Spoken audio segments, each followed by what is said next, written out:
So to get a well-defined theory,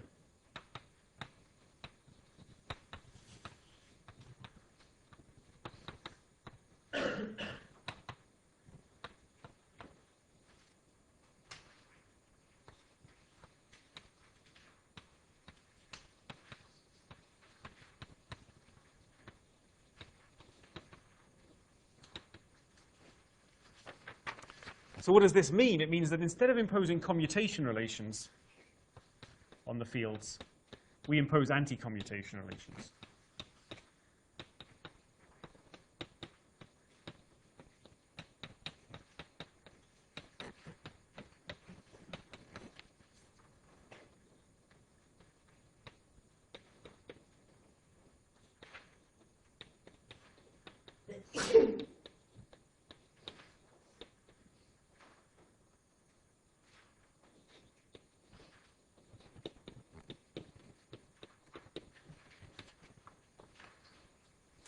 People come across these squiggly brackets before in the context of quantum mechanics? Oh, good. Okay.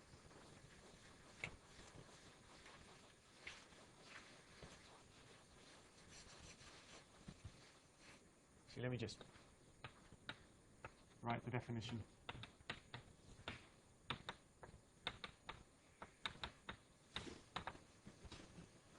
So the anti-commutator means there's a plus there instead of a minus.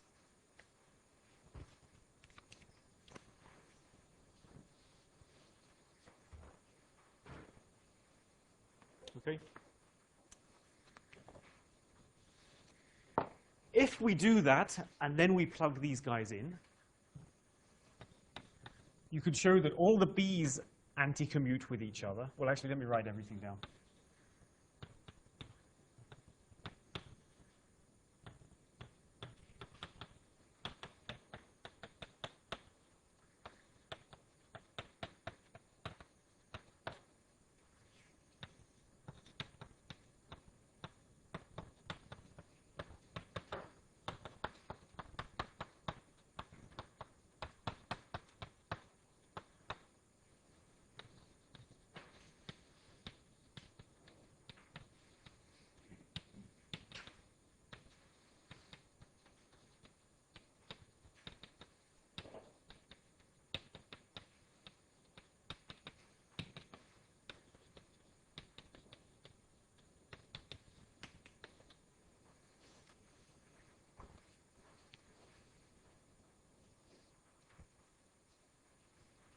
Okay. Actually, there's many more, I guess. All the B's and C's also.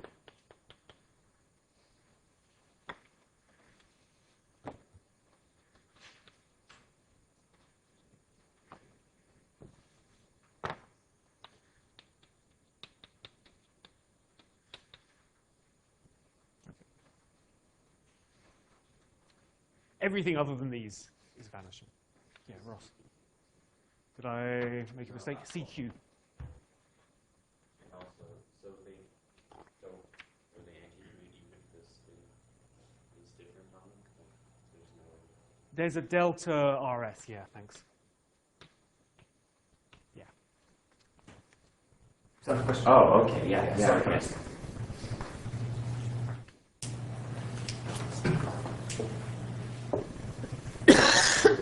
Okay, notice that there's no minus sign here. The B's and the C's are on the same footing. Again, it's a tedious calculation. Just sit down.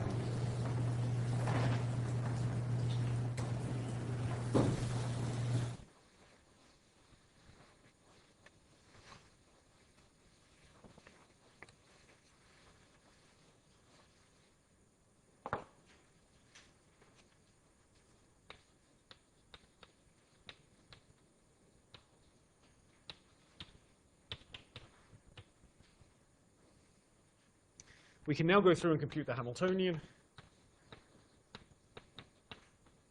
And after normal ordering,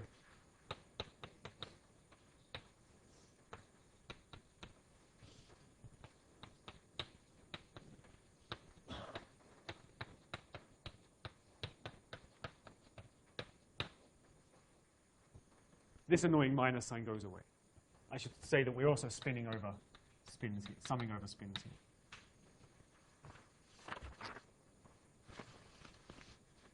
actually, it's worth me stressing something here. Before I normal order,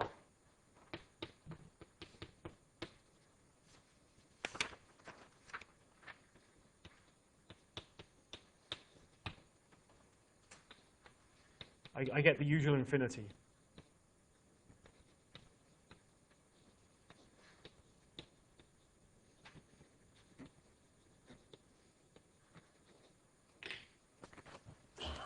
But it is worth stressing that this infinity comes with a minus sign, whereas the infinity that we got from bosons came with a plus sign.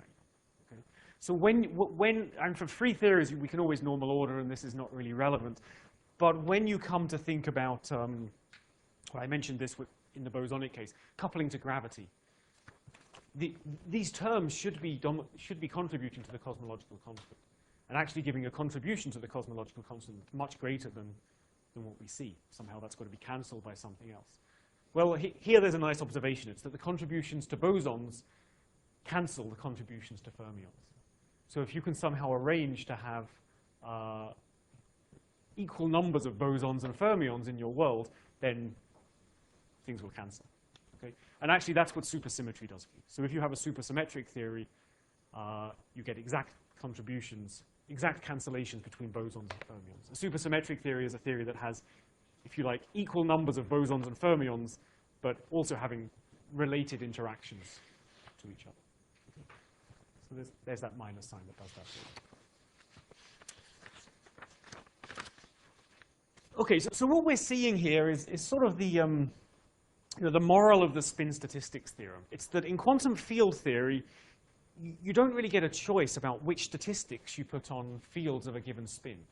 If you try to quantize spinors as bosons, you won't get a consistent theory. You'll only get a consistent theory if you quantize them as fermions.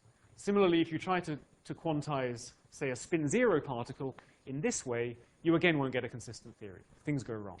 So you're sort of forced into picking the statistics given the spin of the particle. Questions about this?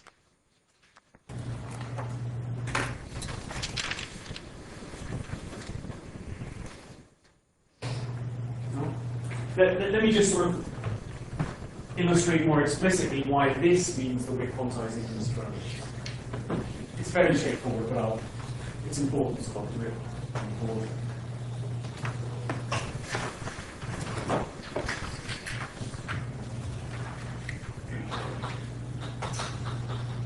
So we can introduce the usual kind of Fock space. So the vacuum is defined as the state which is killed by all the annihilation operators.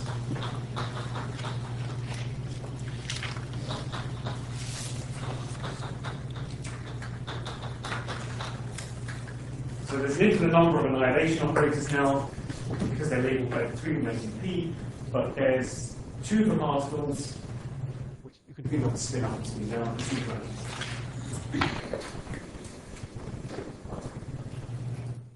Questions? So what are those annihilation operators do? Yeah, okay, so let me say, Just that equation looks really hard. Maybe we should take note of it. Okay, thank you. I have a real problem with adding equal zero at the end of most equations. So if there's never it's always an equal zero. There should be some notation for that. This equation, you don't have to write an equal sign. You just drop down something. It's assumed it's equal zero.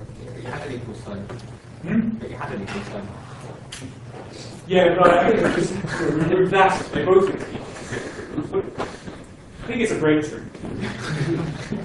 Maybe put an equal sign with no zero, and that should be like notation for. Yeah, but why have the equal sign at all? Everything's equal to zero in math anyway.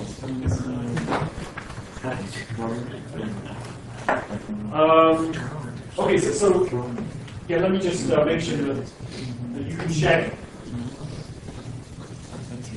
Every time I say you can check, this should be interpreted. You should check.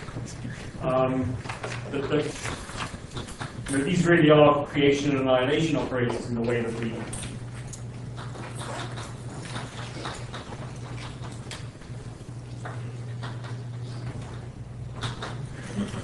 used to, even though they obey these anti-commutation relations rather than commutation relations.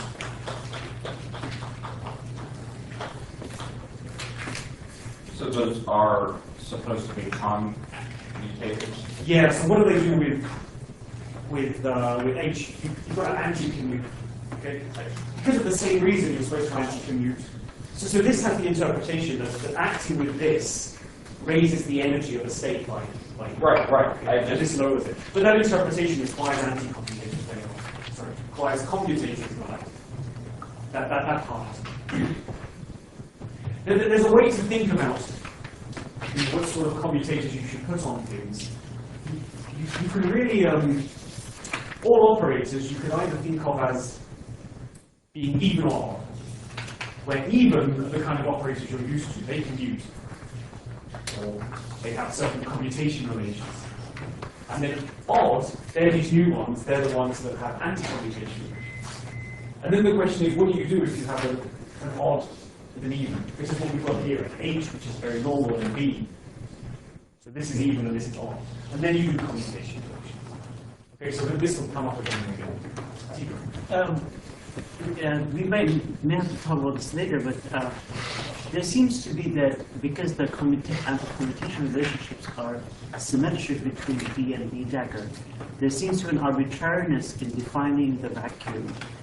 Can we? I don't think that's true because it's not symmetric here. So it's a question of not what B and B dagger do with themselves, but what they do with H.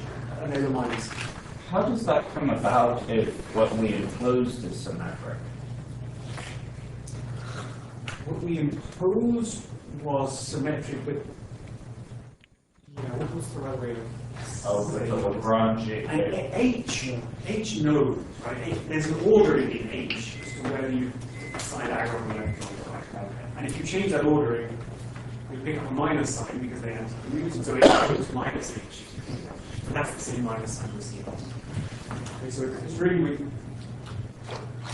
the definition of H. Yeah, that's right. Because we normal order things with a change. Yeah. Okay. Good. So these create states that have this energy. It's the same argument we saw for the bosonic case. So we have first example, one particle state.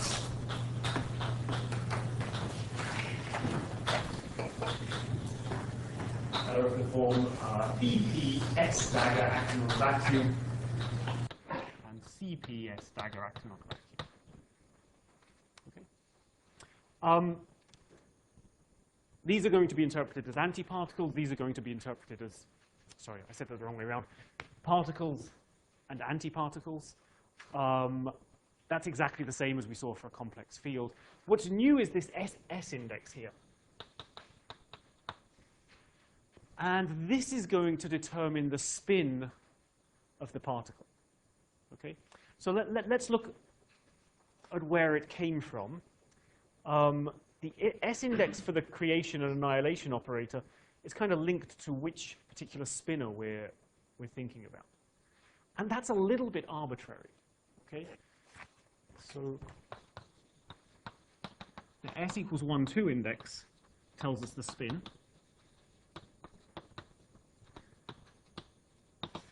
So you could ask, spin in which direction? Okay, spin up, but if it's spin up, I really mean spin up in the z direction or in the x direction. It's usual quantum mechanics. So that information is sitting in these spinners here.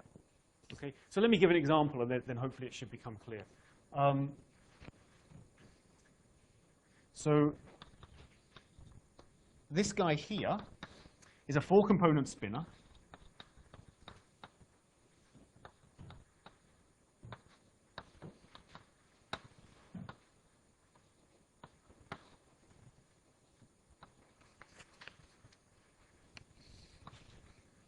That's a fixed, for a given momenta, it's a fixed 4-component spin.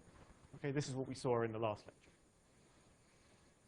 Did you guys manage to show that this solves the Dirac equation in the last lecture? Some of you and some not. Okay. and we introduce a basis here. So this is now some two-component object. And now we do the usual game of quantum mechanics. So if we pick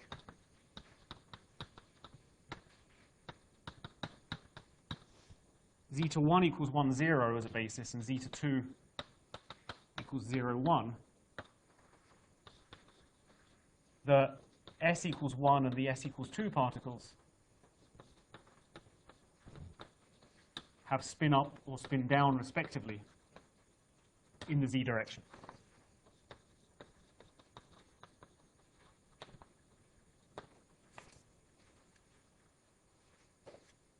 Okay? So you pick a basis for the size, the little two-component spinners, that's your definition of U. If we picked this basis, then these are eigenstates of the third Pauli matrix, which is why this is spin up and this is spin down in the z direction and not the x or y direction. And then because this S index here gets correlated with these creation operators, B1 dagger creates this guy, and B2 dagger creates this guy. Okay, so you just spin up, spin down accordingly. Is that clear? Yeah. Okay, so once we've got sort of this stage, we're basically at the usual quantum mechanics discussions.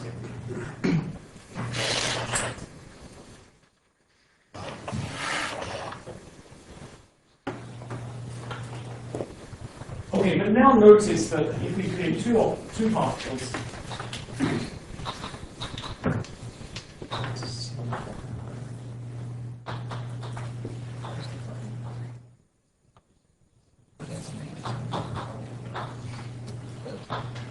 with two different spins and momentum P1 and P2.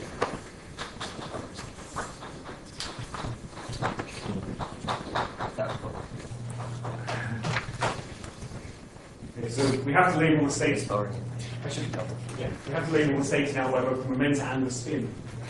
But this is equal to minus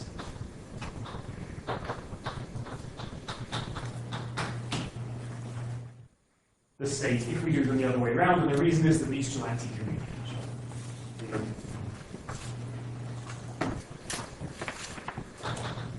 So this is exactly what we mean by Fermi-Dirac statistics.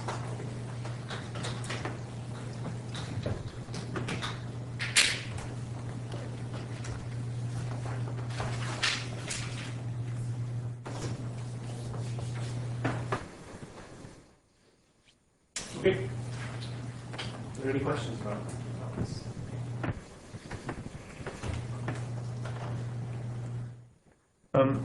Is there a physical reason why in the Hamiltonian we got the minus sign?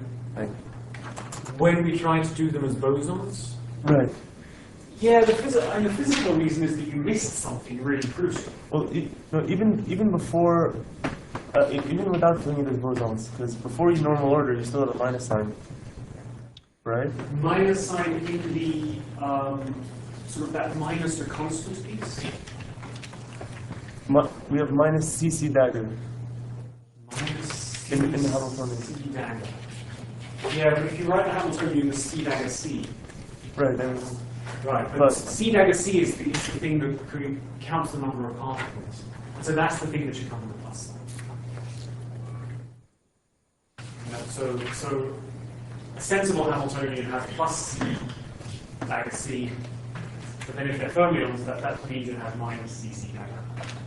So in some sense, that minus sign is there because the theory didn't make sense for fermions.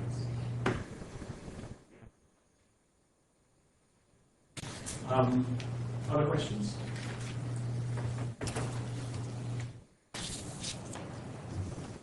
No?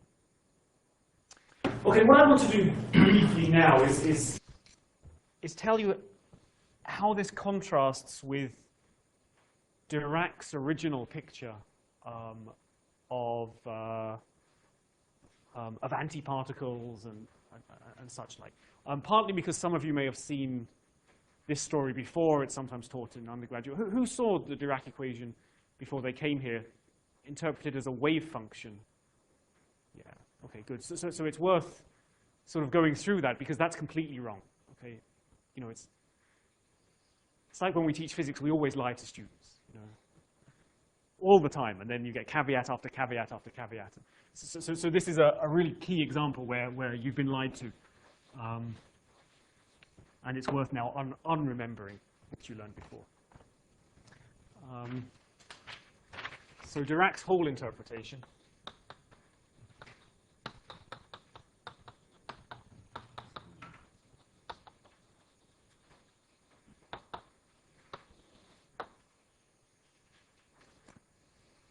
Okay, so when Dirac originally came up with his equation, he wrote it in the following form.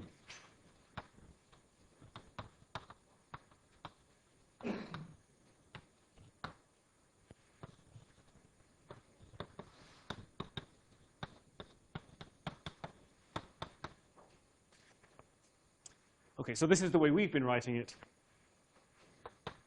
Dirac wanted it to look like a Schrödinger equation. Okay, so there is a deep psi by dt coming in here, but it's got a gamma 0 multiplying it. So we're going to take this equation, and we're going to multiply it on the left by gamma 0. Gamma 0 squared is 1, so that leaves us with this, but all the other terms come with a gamma 0.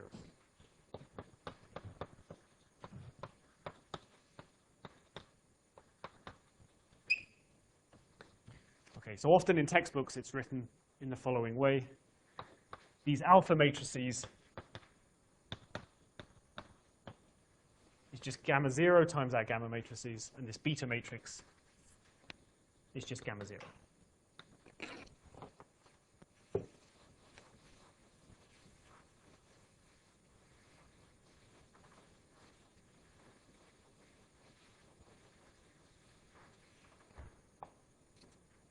Okay, so it's clear that we get this from that. Now, written in this way, Dirac wanted to do something which with hindsight is not correct, but it's still what's often taught as at the undergraduate level, which was to interpret this field here as the wave function for a single particle moving in space. Okay? So it's not something which anti-commutes or anything like that. It's not an operator in Dirac's language. It's just the kind of wave function that you learn when you first learn quantum mechanics. This is then identified as the Schrödinger picture.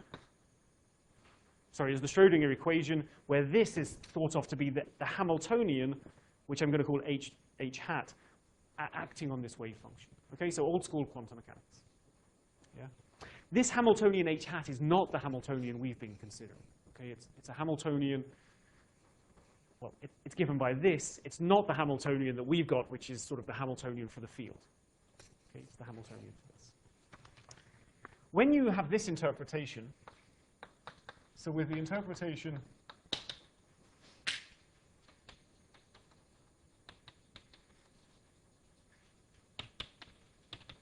of psi as a wave function, and in particular as a one-particle wave function,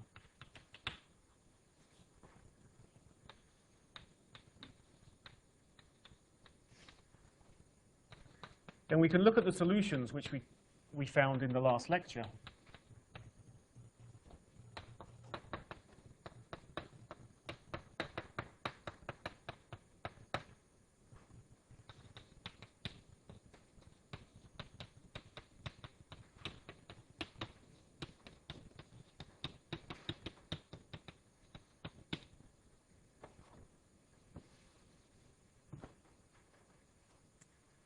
So we had two solutions, one I called positive frequency and one I called negative frequency. They were given by this. These u's and these v's are these fixed vectors. And the Schrödinger equation tells you the following.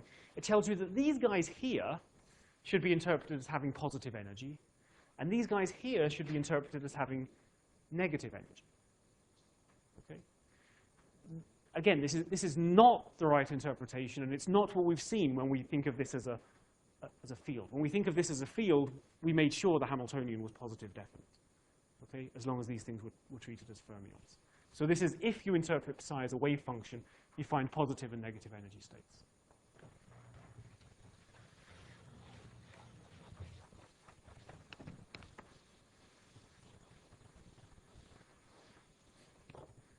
Okay, so the spectrum looks like the following. Here's the energy, and this is 0. So there's a gap. The first state appears at plus m, and then there's sort of a continuum of states because the momentum is continuous. Okay, if I put the particle in a box, it would be discrete, but it's a continuum if I'm in flat space. And then there's another set of states here whose energy starts at minus m and goes down to infinity.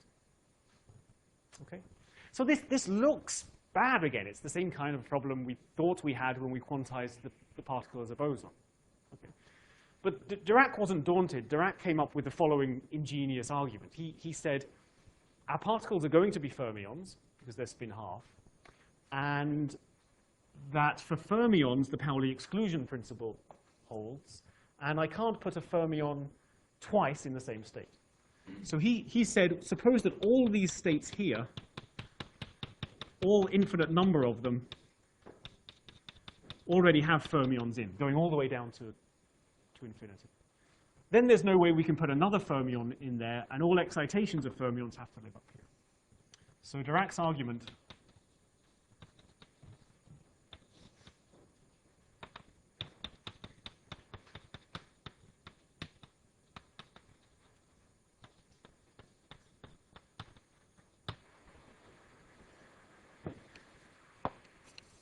was that all of these states were filled, and somehow, you might think, but that's an infinite amount of energy. Dirac said, well, we only really care about energy differences, so what we call 0 is basically this infinity. And it sort of smells at a lot of the things that come up in quantum field theory, right? Normal ordering, renormalization. So he said, well, we should only have access to these states. But then he noticed something quite brilliant. He said, suppose that one of the particles that was filling this state actually gets excited and comes up here, so that there's a particle missing down here. In a condensed matter context, we'd call this a hole instead of an electron. He noticed that the properties of this hole that's missing from this Dirac sea would be those of a particle that had the opposite charge to the actual electron, and what's more, could annihilate with the actual electron, because this is an electron and this is a hole, and this guy can jump back down there and annihilate. So this was how Dirac came upon this idea of antiparticles, was through this interpretation of these negative energy states as being filled because they were fermions, and this idea of the Dirac sea. I don't want to write all that on the board. Is that OK if I just don't write that on the board? It's all in the notes. Yeah. I'm not good with essays. It's a beautifully ingenious idea, right? But it's not the right interpretation of this equation. For example, like when you compare to see some of the negative energy particles around, what would they look like? They look like positons. You don't see them if they're all full. Because you argue that we just get used to them. Maybe you want to say, and the only thing we notice in the physical world is so it looks like there's an infinite negative charge here. Dirac said that's okay. All we notice is differences from that infinite negative charge. It's not dissimilar from ideas of renormalization. Infinite negative energy.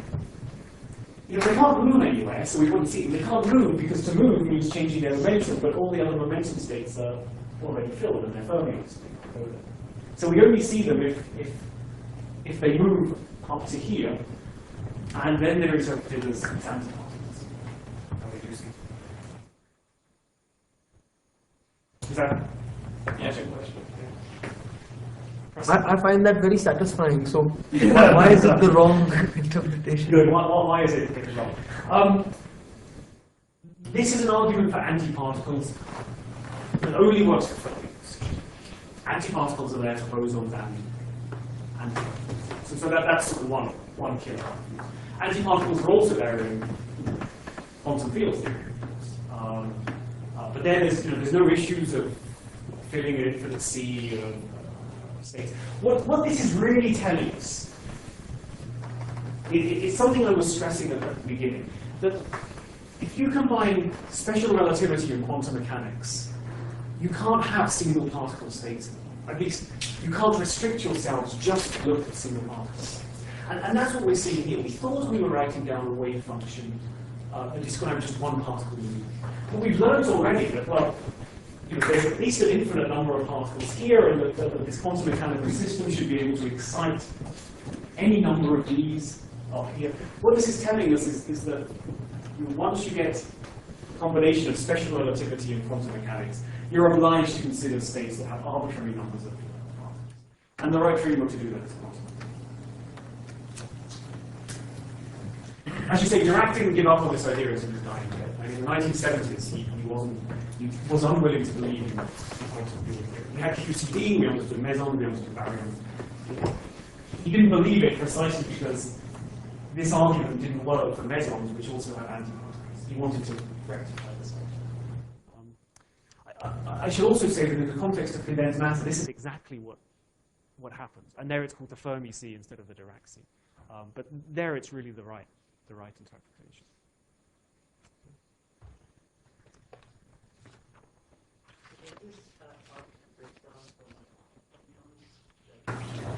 Who are their own antiparticles, and therefore. I suspect not, actually. I suspect it's still. I mean, what I'm saying is that the argument against this picture is that you cannot have a single particle interpretation of the Dirac equation. Does that statement break down for Majorana particles? Have you thought about that? No, that's certainly still there for Majorana particles. You can start creating arbitrary numbers of them, because there's no conservation law at all against these creators. Okay. What to say? The way that quantum field theory was discovered was sort of through these kind of ideas, noticing that the Dirac equation that we thought was a wave function for a single particle, if you then quantize that field psi as a field, you get quantum field theory and everything makes sense. Okay? And there's this awful name that's stuck to this. The name is second quantization. And it's really maybe the worst name in physics because it derives from a historical misunderstanding about the way that the quantum field theory should be thought of.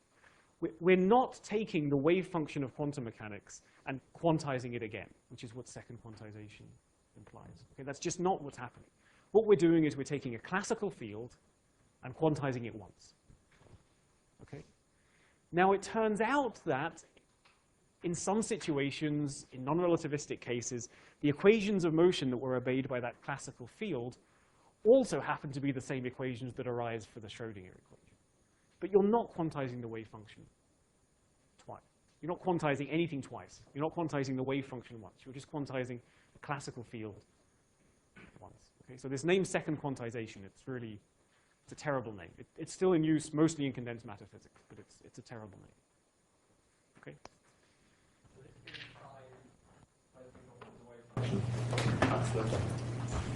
This field psi isn't Klein-Gordon. The Klein-Gordon field isn't. It becomes most clear when we've got all of these fields are equal for the Klein-Gordon field, the spinor field. The next guy is going to be the gauge field. That gives rise to electric and magnetic field. Nobody ever thought the electrical magnetic field had a wave function interpretation.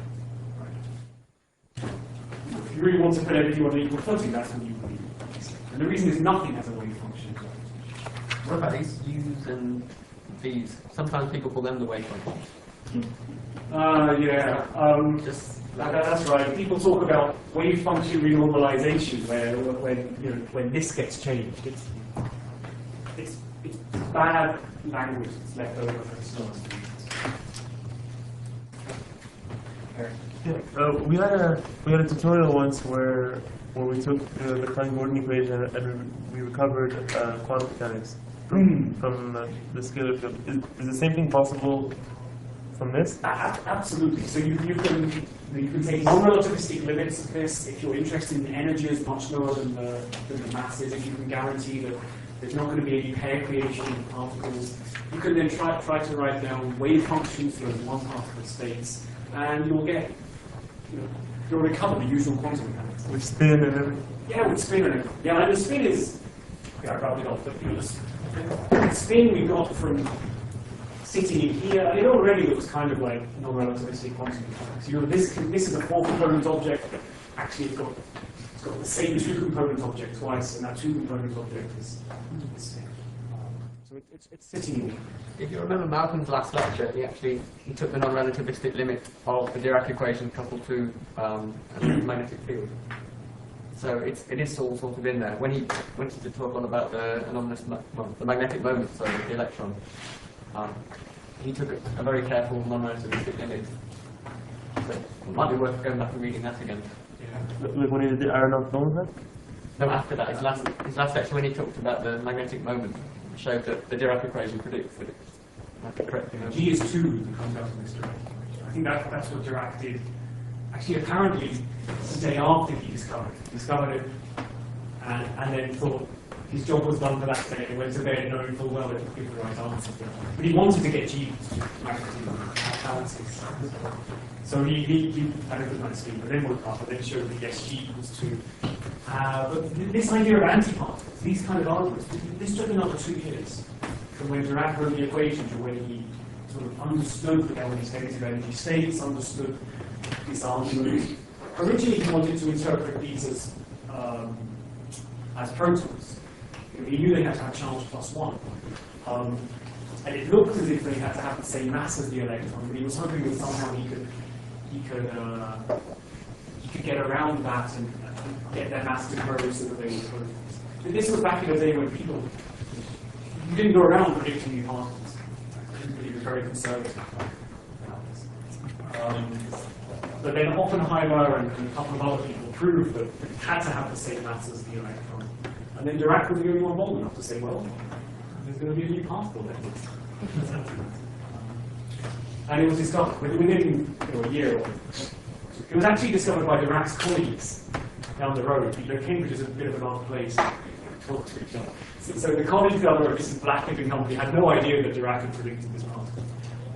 And in fairness, it's not just that Cambridge is one place, it's that Dirac was an extremely odd human being. Or borderline autistic, I mean. So he didn't tell anybody, and it was Anderson in Caltech who discovered this particle. And then slowly word got around that there was an experiment and there was a prediction and that things matched.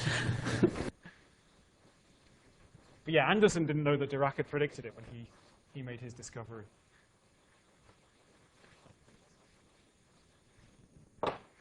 Okay, so that's a little bit of a historical interlude, but I think it's important to get clear that second quantization ain't what's happening, okay? Just first quantization. So are there any questions about this? Okay, we're going to move on. We're now going to do exactly the same thing as we did for the scalar field, but we're going to do it much faster, okay? So the first thing, remember we took the Schrodinger picture, we went to the Heisenberg picture. Okay, how do we go to the Heisenberg picture? All these squiggles, right, they go. Everything's, the operator depends on time. I know it's easier for me to do this on the board than in your notes, sorry. The other thing that happens is that the minus signs flip here.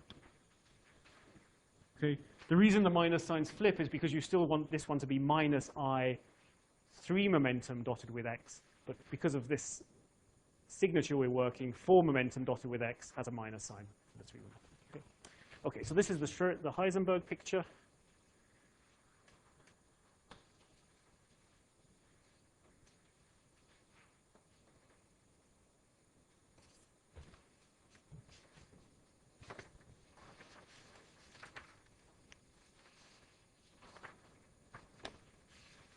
Okay, what did we do then? We showed that this obeys the, for the scalar field, we showed that it, as an operator, it obeys the Klein-Gordon equation. Okay, the same thing works here. As an operator field, it obeys the Dirac equation. We also worked hard to make sure that things commuted at space-like separations for the bosonic field. So you can show something similar here.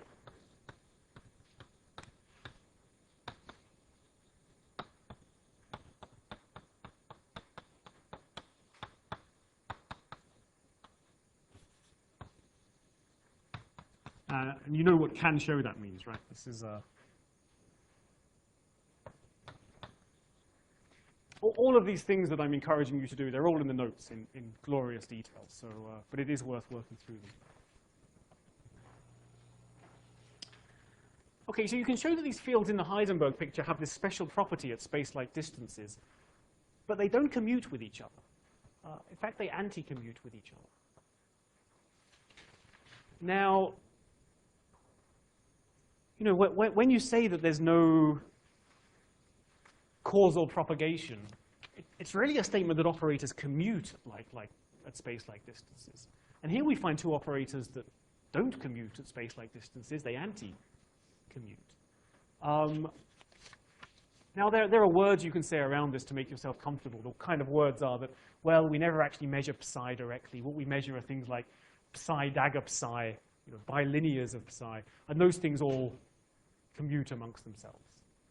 You know, nobody's ever, the words you're supposed to say at this point is that, well, nobody's ever made an experiment, measured an experiment which is a Grassmann-valued object, or a spinor-valued object. In particular, if you make an experimental measurement, you measure something, and then you rotate by 2 pi, you know, the number isn't minus itself. The number is modulo my silly experiment the other day. OK, so there are words you can drape around this. I have to say, if I was at all interested in, say, foundations of quantum mechanics and, you know, the deep things that people think about here, I'd probably think much, much harder about this. I find this a little bit puzzling myself, but maybe that's just me. But it doesn't commute at space-like distances, it anti-commutes. Yeah? Yeah, that's probably right. Thanks.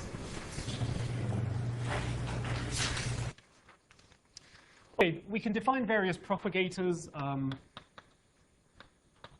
Let me just jump straight to the one that's relevant, which is the Feynman propagator.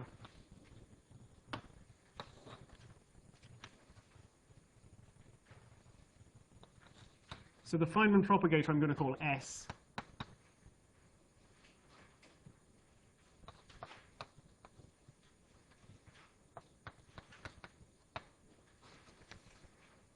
S for spinor, F for Feynman, alpha and beta for the spinor indices. Okay? And I'm going to define this to be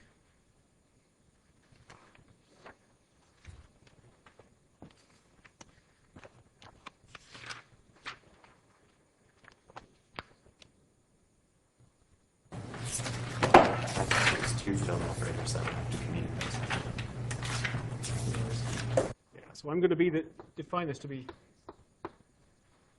you guys.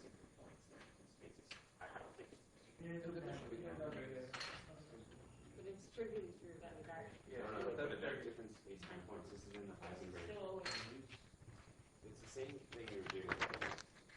We didn't have dagger.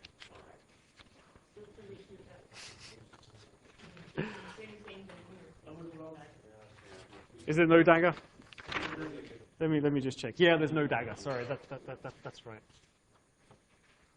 Yeah, there's no dagger. Sorry, you're absolutely right. In the Schrödinger picture, these things trivially commute, but where this is x and this is y, but at equal times.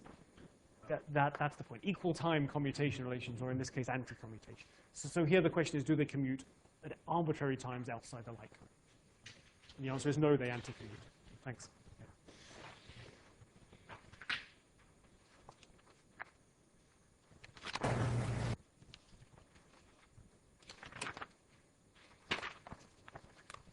OK, I'm going to define the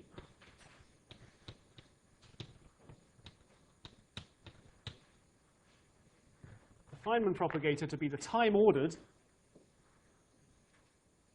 product of psi and psi dagger. Okay. And there's a small subtlety in what I mean by time ordering, and the subtlety is this minus sign subtlety.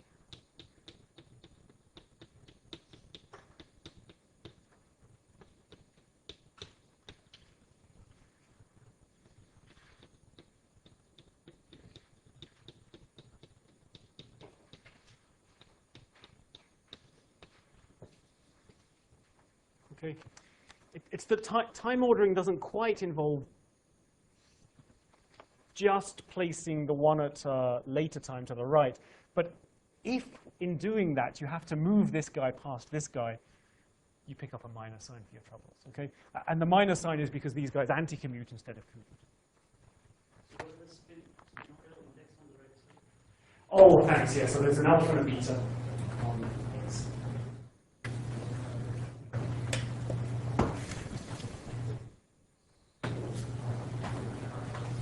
And we switched to the Dirac conjugate because we went to the Heisenberg picture. Yeah, we put the Dirac conjugate in here. Why have we done that? In some sense, you could do it. And that's just a definition. The real question is why it's the useful definition. And it will prove to be the useful definition when we do Feynman diagrams and do mixed theorem. So they don't commute in the time ordering thing anymore. Good. So where would you move the gamma zero matrix? Like, Oh, can they just that's anti-commute? And no, because they're not multiplied together with their spinner indices. The spinner indices are left band. Okay, yeah, but you have a gamma zero on the right, really, right? You have like gamma b dagger gamma zero. That's the Dirac. Yeah, so psi dagger beta is psi dagger alpha. Again, it doesn't really matter where alpha beta. I should call it gamma. No, I should call it delta. I don't want to confuse it with that alpha. Okay. So this whole thing is sitting in here. Okay. And this index is just left. But just, I guess when you would anti-commute the whole thing. Yeah, this whole thing goes. Okay. And why is there not like a gamma zero going about over on? There's not one here, but I could, if I wrote this as psi bar, I just have to put a gamma zero on the right hand side. Yeah. So yeah, and this is really just the conjugate of this at the moment. The place that psi bar appears is when we start considering the action. Oh. But then, those Hamiltonian interactions are the things that we have to flip between time ordering and normal ordering. They have psi bars in. That's why this is really useful.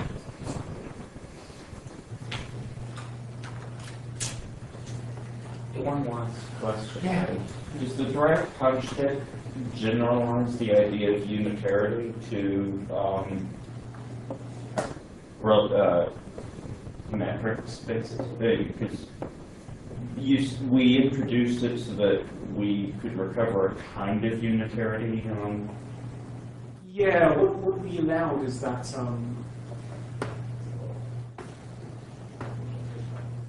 a kind of, yeah, so this was invariant until psi goes to S psi, even though S almost means that was the.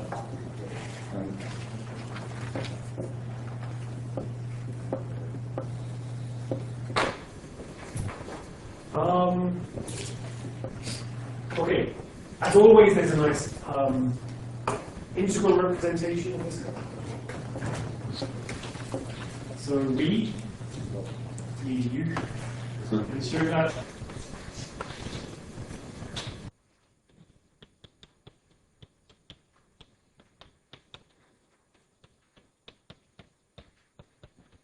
This is the same kind of thing we had for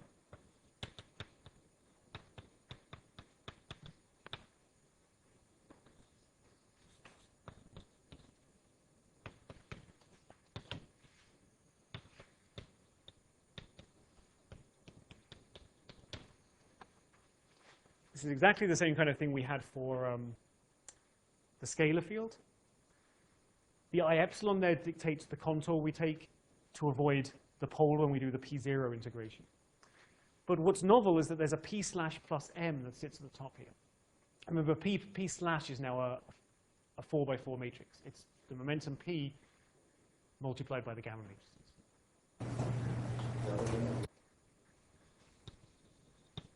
So one reason you can see that there's a P slash at the top there is that this is a Green's function for the Dirac equation.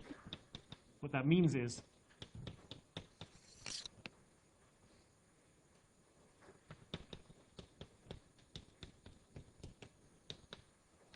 if I take the Dirac operator and I hit on hit it on this propagator, I get the delta function coming out. Okay. Again, that's exactly the same as for the Klein-Gordon equation. But notice that this is a first-order operator now, not a second-order operator. So this should roughly be 1 over p, not 1 over p squared. And that's what we see. There's a 1 over p squared, but there's a p on the top. Yeah.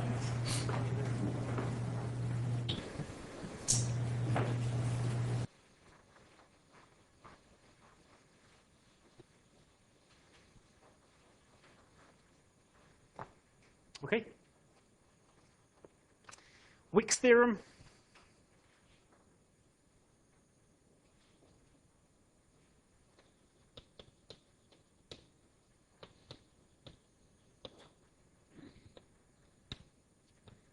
We define the contraction between two operators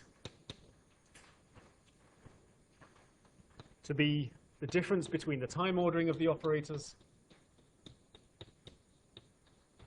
and the normal ordering of the operators.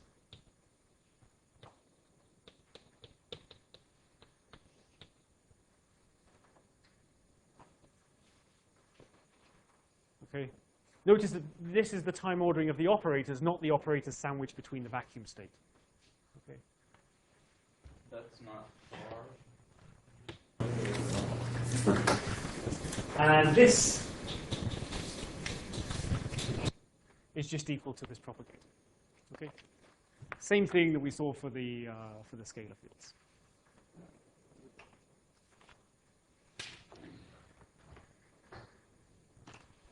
Okay, so what do? You go through Wick's theorem, you have your interaction Hamiltonian, you want to compute, because of Dyson's formula, time-ordered products of a bunch of fields. The way to compute it is to shuffle everything around so that there's annihilation operators killing things. If you do that, Wick's theorem tells you that you have to do all these contractions. The contractions give you the propagators, and so on. Okay. Rather than going through a long, tedious example, which I could do and it's in the notes, but you thought it was bad for the scalar field. It's much worse because we've got all these spinor indices hanging around. What I'm going to do is give you a particular theory that's extremely interesting, and then tell you what the Feynman rules are for that theory, and then maybe try and answer some questions about why they're the Feynman rules and how we can see things arising. Okay?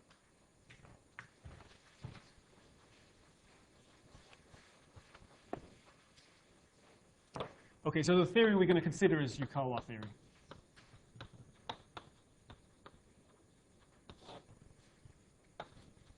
And it's going to be a single real scalar field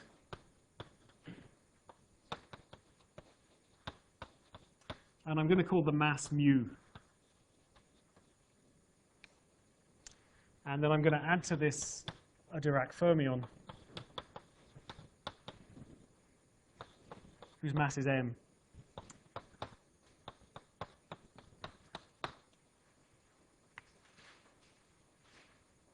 And this interaction. Okay.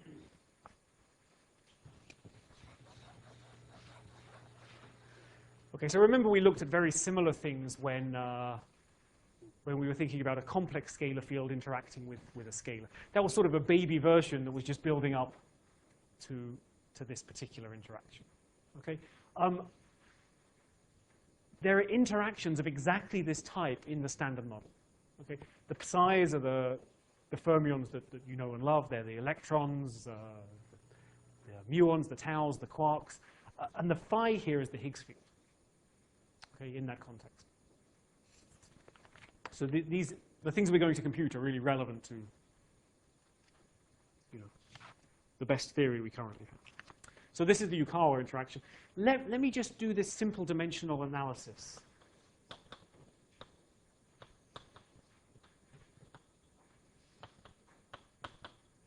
So remember, the way this works is that the Lagrangians should have dimension 4, precisely so the action has dimension 0 when we integrate it over 4 space.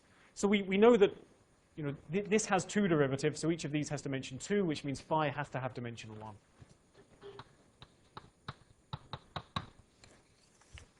So this is the canonical dimension for all scalar fields in 4 dimensions. But what about the fermions? Well, this has dimension 1, It's a mass, so you would hope that also has dimension 1. Which means the psi's have to have dimension 4 minus 1 equals 3 for the two of them. Or in other words, psi has dimension 3/2. Okay?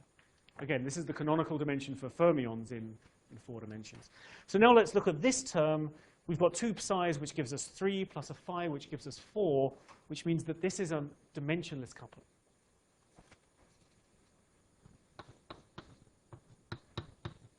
So the dimension of lambda is 0. So this lambda, this Yukawa coupling between 2 fermions in a scalar is just a number. And in order for this theory to be weakly coupled, this number has to be small. Okay? In the real world, it is small. I think it goes down to about 10 to the minus 6 for the electron coupling to the Higgs. I have a feeling that for the top coupling to the Higgs, this number is almost exactly 1. Nobody knows why that is. I don't think there's any theory about why it would be exactly 1. But okay, so is this clear?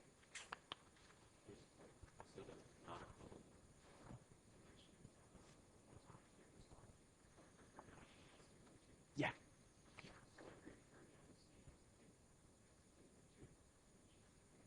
Dimension 3 over 2. In 3 plus 1 dimensions. It required that this L was. So if you're in, well, there's a whole course's worth of answers to this. If you're in different dimensions, then it's different. But it's also true that this is sort of what's called the classical dimension. These numbers can get quantum corrections. And actually, that's where a lot of the interesting physics is. Yeah, there are things called anomalous dimensions, which you'll learn about in the next QFT course. Okay. So I'm not going to go through an example. What I'm going to do is just tell you the Feynman rules. And then we'll compute things. Ah, perfect. Okay, so you do the same thing as we did before. You're interested in some scattering experiment where you're going to say what's coming in and say what's going out. You draw those things going out and things coming in as external legs on the Feynman diagrams. Then you have to connect everything together, and you connect everything together with a trivalent vertex that has 2 fermions and a scale. Okay? So, yeah, the extra things we need to know is how to label the particles to say what their spin is. Okay, so whether it's spin up or spin down that's coming in, because that's going to be sort of the key crucial physics. So, to each incoming fermion,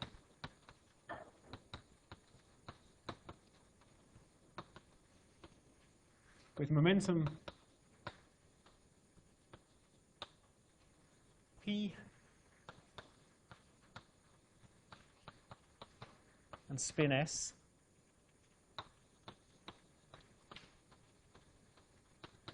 we associate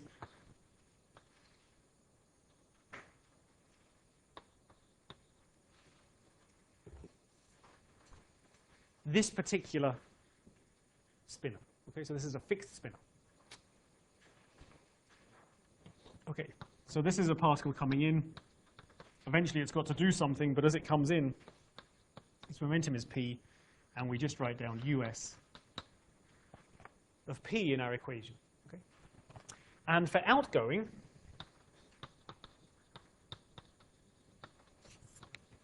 we write down U bar of S.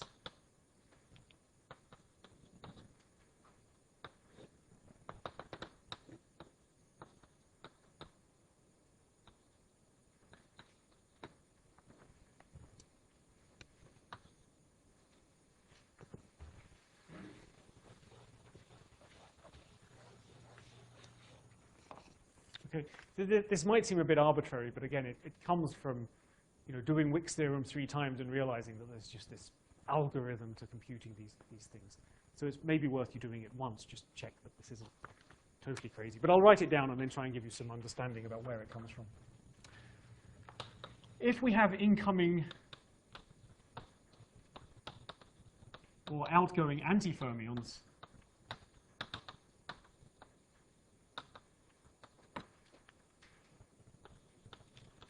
we're going to add V bar of P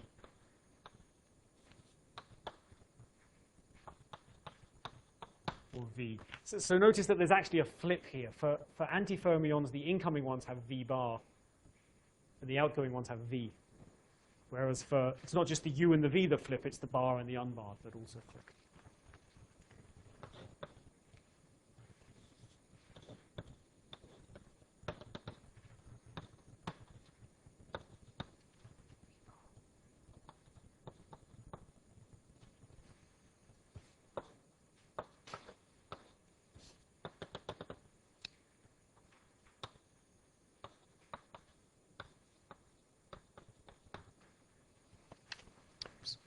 Notice that this is an incoming die, which is labeled by this P, so it's going that way, but this arrow goes the opposite way. And this arrow, remember, is telling you the charge of the state. So this is saying that it's an antifermion instead of a fermion.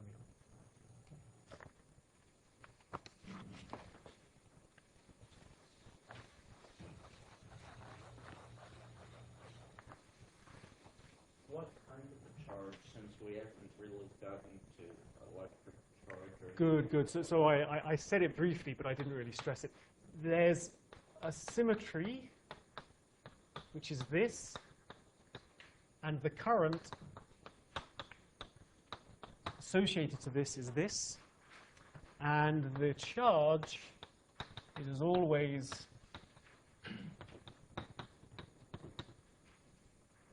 the integral of the zeroth component of the current, and it's basically going to be the number of C's minus the plus or minus. It's going to work out to be the same thing we saw in, sorry, I should have, this whole Dirac part of the course, it's so much, let's do what we did before, but do it again, that I don't want to go through everything on the board, but yeah. So I missed this, but yeah, it's exactly the same as what we saw before.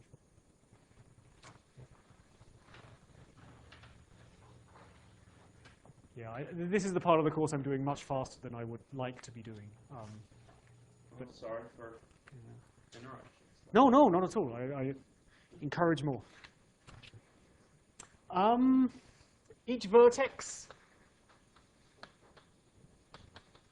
gets a factor minus I lambda. Okay, this is the vertex. There's a minus I lambda, and that's precisely because there was a lambda was what is the coupling constant in front of the Yukawa term. And then there's the internal lines.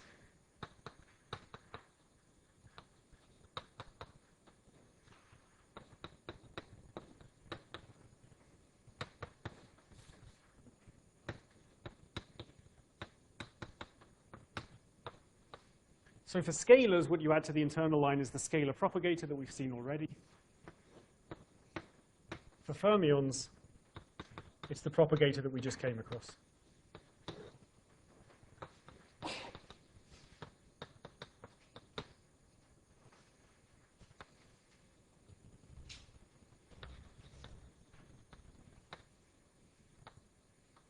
Then there's the other kind of rules that we always have. You impose momentum conservation at each vertex, and you're going to integrate over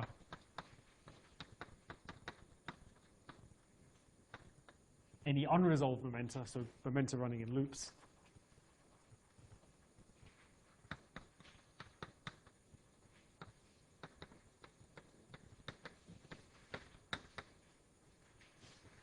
And finally, there's a whole bunch of extra minus signs that arise. And these extra minus signs arise basically because if you're inside time-ordered products or normal-ordered products, everything that you thought commuted actually anti-commutes, and you pick up lots of minus signs. Okay? Now, rather than give you rules for how to do this, the rules for how to be sure about the minus signs is to go back to Wick's theorem and do things carefully and figure out the minus signs. Suspect that with enough practice for any given Feynman diagram, you can just work out the minus signs. I'm not sure I've had enough practice to do it for complicated Feynman diagrams.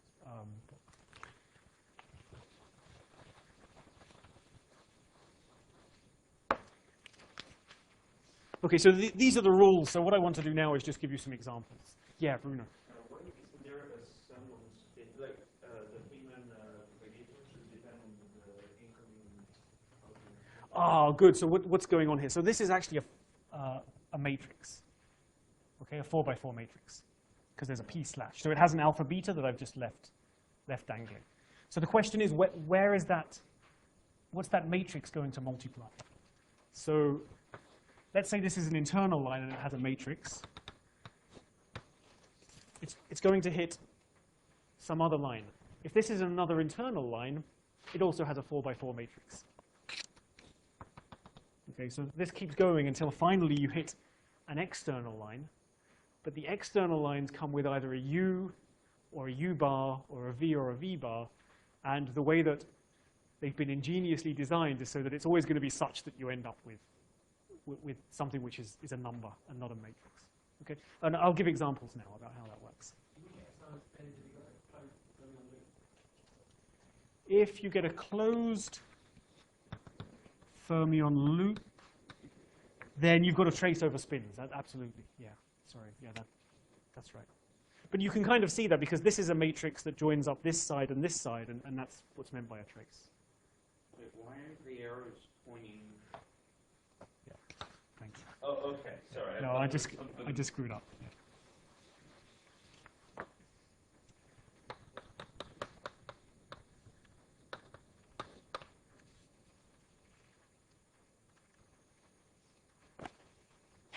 So the example I want to do is something we did in the scalar case in some detail. It's nucleon scattering.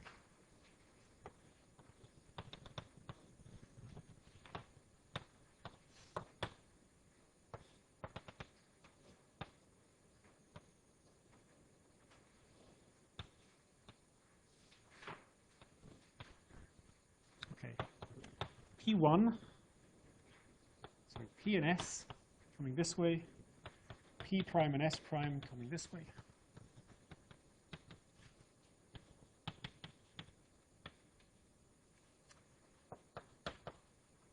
So it's to be understood that in the graph diagram, the two don't actually. Yeah, so it jumps over. I'll explain why I draw it this way.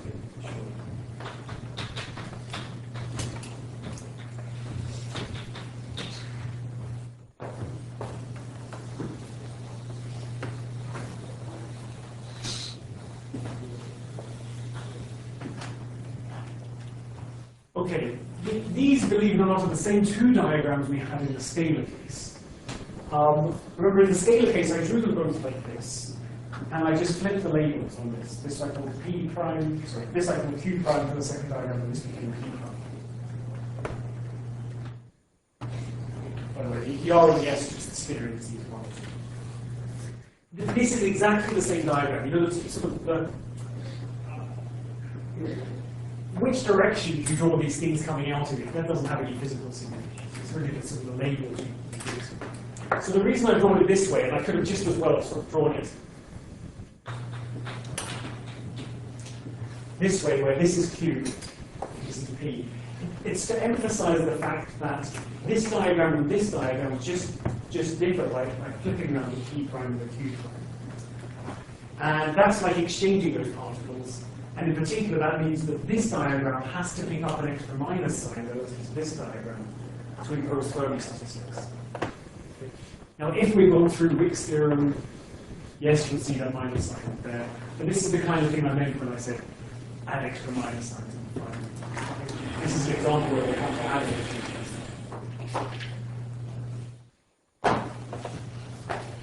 it. So what's the amplitude for this?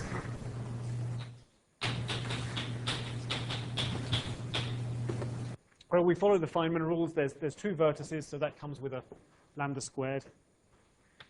And now comes this, well, let me write it down.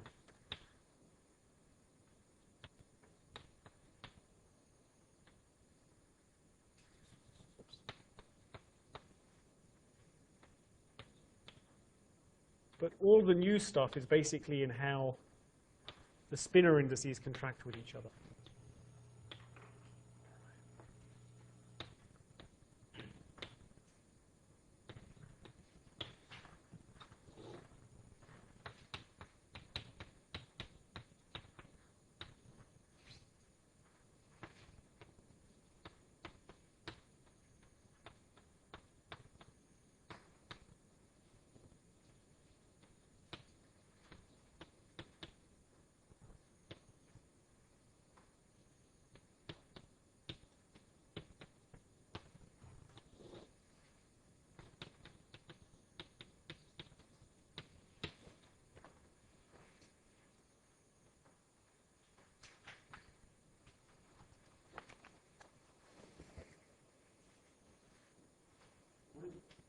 What is that on the top? With this. So UP prime dot. Or P prime dot with UP and UQ prime dot with UQ. Where the U's are these fixed matrices here. And you can just write them down.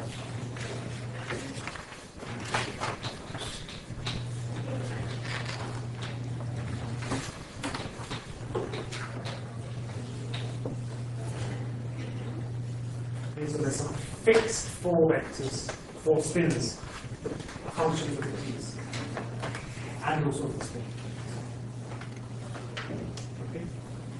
Okay, so where are these? So firstly, this guy here on the denominator, this is just the propagator of this guy. That should be clear. This minus sign is because these should have phonies, so sticks instead of those statistics. So all the new stuff is basically in the fact that these guys are contracted together. And this is telling you sort of the spin dependence of the scattering amplitude. You know, if I get 2 spin-up particles coming in and they scatter, that's going to be very different amplitude than if I have a spin-up and a spin-down. Or at least potentially could be. So that information is included here. Okay? So why is this coming? These are coming from the Feynman rules that I told you about. So for every incoming particle, you write a U, and for every outgoing particle, you write a U bar, and then you contract them accordingly. So this is U bar contracted with this U, and, well, so on and so on. Okay? Why are these things arising? You know, remember what's happening is that this is basically Wick's theorem. So we've got this time-ordered product of a bunch of fields, which in this case are the Yukawa interactions, psi bar, psi phi. Okay. All of those psis have creation and annihilation operators in, but they also have these u's and v's floating around. So when we're commuting things past each other, those creation and annihilation operators are shifting, but the u's and v's are just sort of hanging around, lying there. And those Feynman rules tell us what to do with them and how to bring them out. Okay? It's not, hopefully not conceptually difficult, but it's a real pain to actually write these things out and get everything right. There's a bunch more examples I can do, but basically I'll just be writing equations like this on the board, and they're all in the notes, so it's probably best just to sit down and familiarize yourself with how these spinners arise here. Okay? And the next 2 lectures we're going to move on and do QED. So this is basically it for Dirac. So are there any questions before we move on? Yeah. So I don't think it matters where the minus sign actually is. So presumably if you do the Wick's theorem thing, the minus sign is not static first. So how do you know that? Oh, yeah, whether or not I've got this minus sign right. Yeah, I remember this is a good question because yeah, when I was teaching this course for a couple of years, I think it was only at the end of the second year I got my minus sign right. Not for this calculation, but for nuclear and anti-nuclear scattering. And actually, I think it is important here because I think it feeds in. Oh, no, I remember. So it doesn't matter at all because there's a you just square it, right? But I have a feeling that the relative minus sign between the nucleon scattering and the nucleon anti-nucleon scattering in the overall amplitude is what tells you whether they're both attractive or one's attractive and one's repulsive. So I think these overall minus signs are important. I might be misremembering. You basically have to sit down with a big cup of coffee and a large sheet of paper and plow through Wick's theorem. Okay. There may be tricks. I don't know. The way I have to do it is plow through Wick's theorem if I really appreciate it.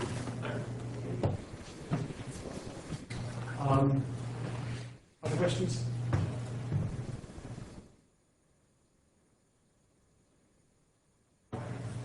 Okay.